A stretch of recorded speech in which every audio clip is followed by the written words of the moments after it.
Et au moment où l'on s'interroge sur l'emploi public, c'est le moment de vérité à Air France. Après des mois de rumeurs, des mois d'attente, la compagnie a officiellement confirmé qu'un poste sur 10 allait être supprimé dans les 18 mois. Un peu plus de 5000 emplois au total. Olivier Sibyl, Régis Maté. Ce n'est sans doute pas un hasard. Cet après-midi à Roissy, le PDG d'Air France a tenu à inaugurer en personne ce nouveau salon luxueux dans lequel il a investi plusieurs millions d'euros. C'est assez zen comme on voit.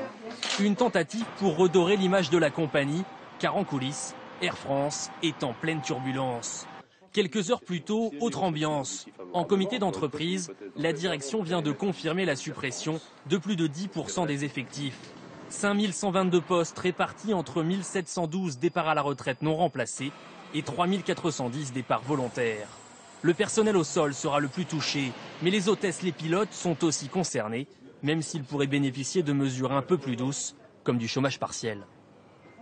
Nous pouvons éviter le recours à des licenciements. Tous les départs du groupe se feront volontaires et accompagnés. Mais il y a une condition, que les salariés acceptent de faire des efforts. La direction se donne une semaine pour signer un accord avec les syndicats, faute de quoi, il y aura des licenciements. En gros, c'est un chantage aux syndicats pour leur disant attention, la situation est grave. Si vous ne signez pas, non seulement il y aura des départs volontaires, mais il y aura des départs contraints, donc des licenciements secs. Ce discours franc, il doit nous le renvoyer aussi. Et s'il nous demande de faire des efforts, il faut que l'effort soit partagé par tous et réciproque. Ces prochains jours, les négociations s'annoncent donc très tendues. Les syndicats brandissent déjà la menace d'une grève début juillet pour les départs en vacances. Alors question, Air France est-elle moins compétitive que ses principales concurrentes? Bonsoir Valérie Lerouge, vous nous avez rejoint et vous avez des réponses point par point.